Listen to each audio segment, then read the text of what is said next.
Hello, this is Dr. Lewis, and in today's video, I'm going to tackle metabolic syndrome. Have you ever heard of that word? What does it mean? How does it come to occur? And what are the effects of this metabolic syndrome? Coming up.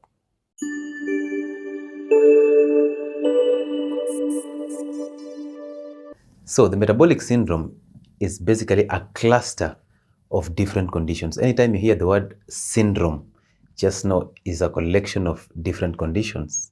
And in this case, the metabolic syndrome is basically a collection of 5, even more. However, the most known or the most prominent are 5 different conditions. And out of these 5, we will tackle them all, even though we'll tackle some of them in details and some of them a little shallowly because they will be self-explanatory. So number 1 is basically hypertension. Number 2 is insulin resistance, which is basically also called diabetes type 2. So insulin resistance or hyperinsulinemia is what leads you to type 2 diabetes. Number 3 is low high density lipoprotein. This is cholesterol.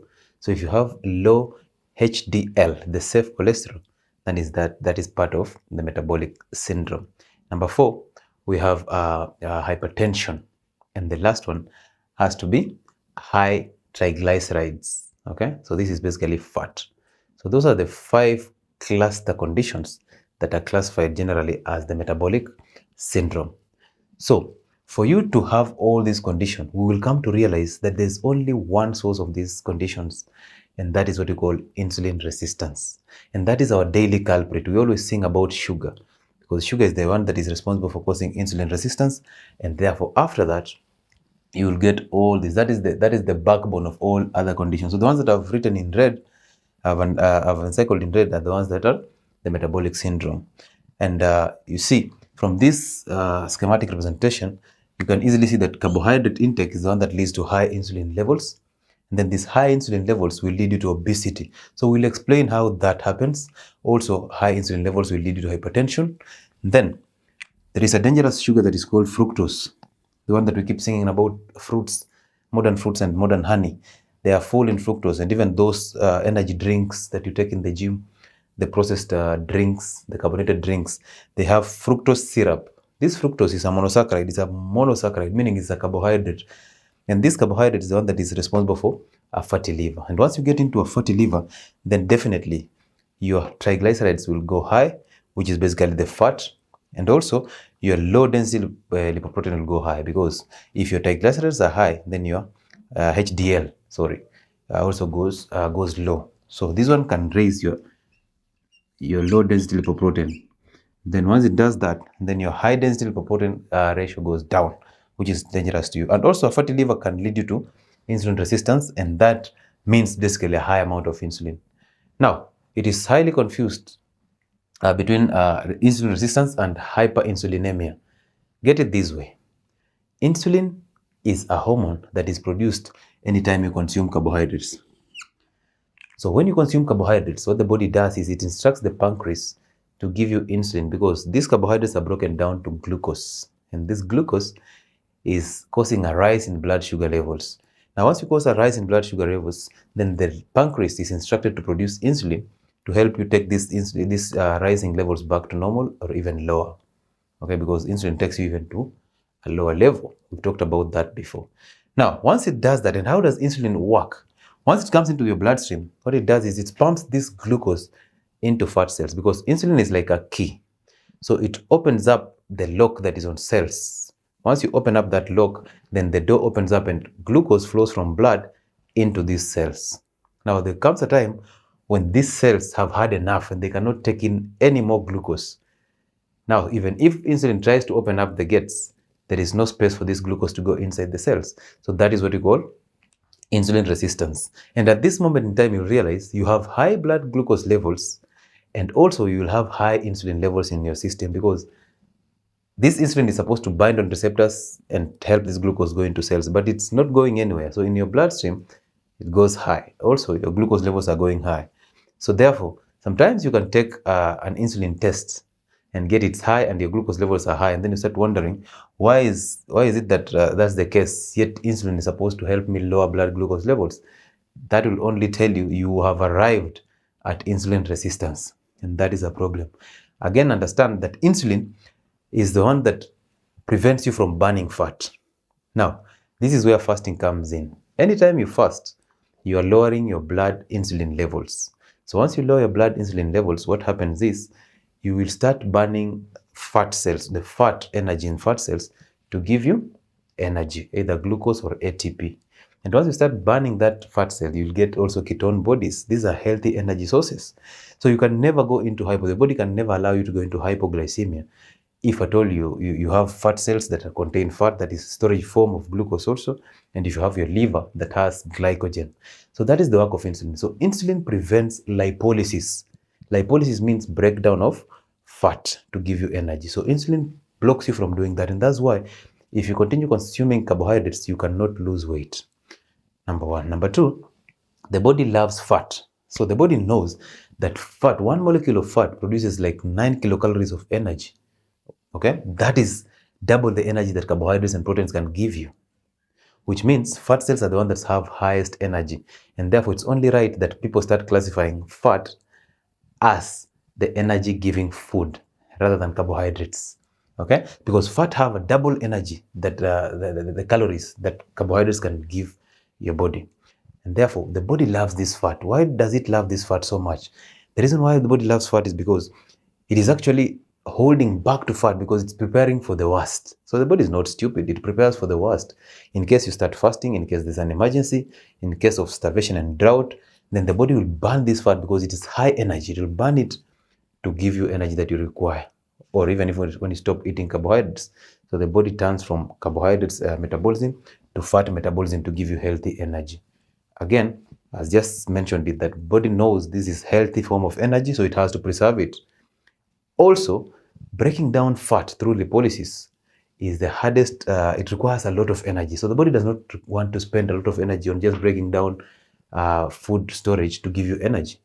That's why it prefers carbohydrates, because once you take carbohydrates, it's like a quick fix. You will get this glucose quicker and faster. So the body prefers that. Additionally, these carbohydrates, when you get sugar, it gives you dopamine hits. Once you get those dopamine, that feel-good hormone, your body feels good. So the body will prefer something that will make it feel good rather than something that will spend a lot of energy on breaking to get the energy. So that's why the body prefers carbohydrates over fat. But that's why the body also holds back to the fat to protect you. So the body is so well designed. And this fat is also used in different things, making hormones, making neurotransmitters, and also making the nerve cells. So the fat is very important for you. Okay, that cholesterol that you dispute is very important for you. So now, fructose is the number one cause of fatty liver. Once you keep consuming those sugars, those fruits, the modern fruits that are highly adulterated and are high in fructose, and also those energy drinks in the gym, what you're heading to is a fatty liver. Now, once you get to a fatty liver, you will have a lot of problems in hormone synthesis, you'll have a lot of problems in immunity, and all this. Now, once you get to a fatty liver, that fatty liver will lead you to insulin resistance. Again, that's another form of increasing insulin. So, up to that note, you've already realized that the major culprit here is insulin, a high amount of insulin in blood. And where are we sourcing that from? Basically, carbohydrates, the two. So if you stop consuming these carbohydrates and those modern foods, then you'll never end up in a fatty liver. Then you'll never end up in insulin resistance. Then you'll never end up in high insulin amounts. And therefore, all the other conditions or the metabolic syndrome start to disappear. How amazing is that? And this can be achieved through stopping this and also fasting. Okay, so when I encourage you to fast or to drop modern fruits and honey, this is what I mean. Because you don't want to end up in the metabolic syndrome that will take you into all these conditions. So that is about it. Again, the body, I already told you the body loves fat. But this fat has the best source of energy. So if you start fasting, then you'll break it to give you ketone bodies. Remember, ketone bodies are very healthy for your brain, but the body does not require them because they require a lot of energy to get them. So the body will prefer what you eat. Once you keep eating carbohydrates, then the body will never shift its energy mechanism to breaking down fat. It will always break down the carbohydrates that you have, and then excess of that glucose that you're making in blood will be pushed in fat cells. Now, the interesting part is here. The liver does lipid synthesis, okay, which is called lipogenesis. Those who have done biochemistry know the de novo synthesis of lipids. So the liver takes this extra glucose or these carbohydrates and turns them into fat, then sends them into fat cells. Again, excess of this fat is stored in the liver. But remember, the liver does not like storing fats. So the body instructs the liver to send this fat or these triglycerides into fat cells. And the liver does that through very low density lipoprotein, VLDL, very low density lipoprotein. This is the reason why when you eat these carbohydrates, you'll find your triglyceride levels in blood being high. Now that takes us to our number 3, which is basically high triglyceride in system. So once you get here, you're already getting into the metabolic syndrome. Now remember, our number 1 was insulin resistance. So we've gotten to insulin resistance through a fatty liver and through fructose and carbohydrates intake. Then this has taken us into insulin resistance or high insulin levels, sorry. Then we've gotten to obesity because of adding fat and adding weight. So this comes as a result of the fat that is being deposited in the adipose, in those fat cells. And this happens to be around the waist. So that's why we call it the visceral obesity. It's not generalized obesity, it's visceral or central obesity. Why? Because the liver is now sending this extra fat into fat cells, and this accumulates around your stomach. And that's the reason why you will get that pot belly as a result of a fatty liver. So that's why I always tell you that the symptom of a fatty liver is a pot belly. So this one comes as a result of fatty liver, insulin resistance, high insulin, and then obesity. And that's the reason why they will measure by the circumference of your waist. And in men, it's 40, in women, it's 35. So you'll measure through this, okay? Obesity. And then we've talked about how triglycerides, high TGs come in. The liver trying to send this triglyceride from the liver itself towards the fat cells, and in your blood, you'll get high amounts of TGs. Once you get high amounts of TGs, then that will mean your HDL is low, because TGs and LDL are the same. These are the unsafe cholesterol. And these are the ones that are bringing you problems. Remember, when you go to hospital and take a cholesterol test, don't panic if the LDLs are high. However, start panicking when the TGs go high. The ratio of TGs goes high, because when TGs goes high, then HDL goes down. And we need a high amount of HDL because it's the safe cholesterol. But when triglycerides start to go up, then your high density lipoprotein starts to go down. That is a problem to you. And that takes us to our number 4. So we have insulin resistance, we have obesity, we have high triglyceride, we have low HDL, and then we get back to hypertension. So that is our last one. So these, as I just explained them slowly, these are what happens to get you into metabolic syndrome. Now the last one has to be hypertension. And how does hypertension come here? Now hypertension comes as a result of also high insulin levels or insulin resistance. Remember, we said there are several functions of insulin. Number 1 function of insulin is just to lower these blood sugar levels. However, when it's in excess, it becomes a problem, because you will get that insulin resistance. Once you get that insulin resistance, then this insulin is very dangerous to your kidneys. Now remember, kidneys are the home of control of electrolytes and blood pressure balance. So if you have high amount of insulin, what you're doing to your kidneys, you're affecting your kidneys, you're killing your kidneys slowly. Also remember, sugar in general, which is carbohydrates in general, is a killer of the kidneys. Number 1 killer of the kidneys is sugar, through the sugar itself and also through high insulin levels. So once you kill the kidneys, then you will have a problem in regulating blood pressure. Okay, that will be a problem. Now the problem is, when you go to hospital and you're diagnosed of high blood pressure or the metabolic syndrome, what they do is they'll give you surgery here to manage obesity, or drugs like the Orlistat and the phentermine to just help you to kill obesity. And you've realized even in childhood, they are now advertising drugs that are supposed to help you treat childhood obesity. That's a waste of time. You will end up here because of what you're eating. So even if you would go for the surgery, but you're not fixed here and here, you're still going through the same case. You'll still add the weight. You'll still have a fatty liver. So what is the essence of you trying to fix obesity and yet remain with the fatty liver? Doesn't make sense. You've seen your favorite influencers advertising gastric bypass and liposuction. So what they're doing, they're trying to get this out. How about this? How about high insulin and insulin resistance? They are not. So they'll still suffer the conditions that come as a result of this. So please do not focus on the symptoms or the syndrome. Focus on the cause. Once you focus on the cause, you clear the cause, then definitely the syndrome will not come. Okay, so most people, even the hospitals, they are giving you for high insulin level here, insulin resistance here is DM type 2. So for diabetes type 2, there are new drugs that are coming in every other time. And those drugs are just trying to help you recover from diabetes, the symptoms of diabetes. They are not killing the cause. Because now imagine drugs are helping you to improve insulin sensitivity, but they're not lowering the insulin in your blood. They're not lowering the insulin that you're producing. They're not holding you from eating carbohydrates, which actually is the major cause of insulin resistance and metabolic syndrome. So focus on the cause and not on the symptoms. Okay, so once you have high blood glucose, your kidneys are affected. Once you have high insulin, it causes kidney problems. Also, insulin causes water and sodium retention from your kidneys. So you've heard of that doctor telling you that salt is dangerous in hypertension.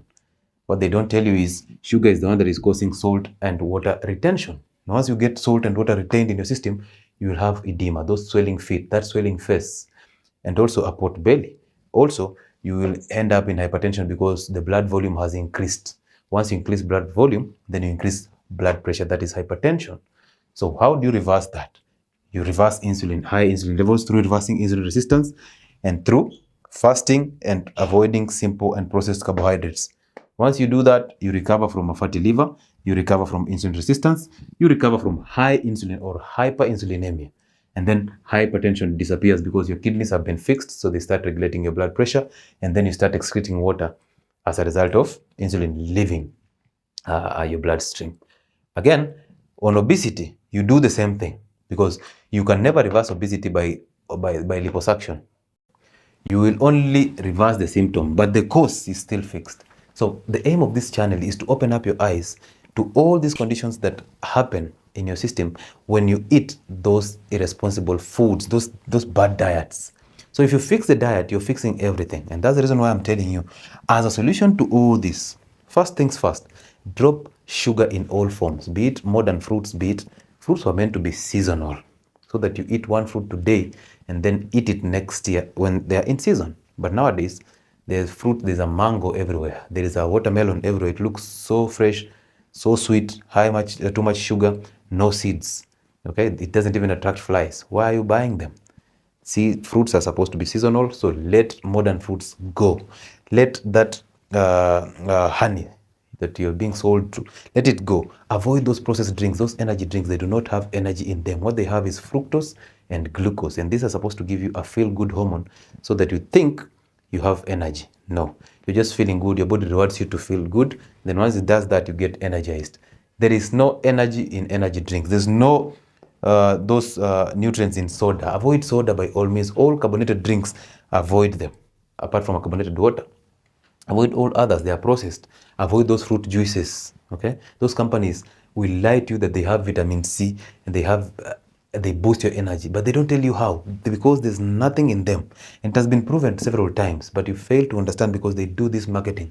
When you get attached to your television and the social media, you will see all these things being advertised. And nobody tells you this, the effects that will come 7 years down the line. When you get into insulin resistance, it takes you almost 7 to 10 years before you get into diabetes. So you're taking your blood sugar levels, they are normal, but you're still diabetic or pre-diabetic.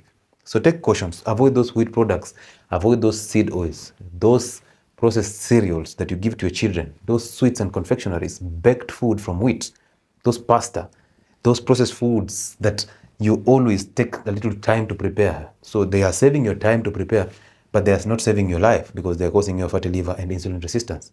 So every cause, hypertension, the 5 that I already told you, they're classified as metabolic syndrome, hypertension, obesity, high triglycerides, low HDL, and also high LDL, insulin resistance, all these hail from one thing, a high amount of insulin in the system, which is hyperinsulinemia, which is coming from consumption of simple carbohydrates and processed foods. And then also it's coming from fructose, which is basically the fruit and honey sugar. So if you block this, if you block consumption of fructose and you block consumption of carbohydrates, then definitely your insulin will go back to normal. And this can happen through fasting.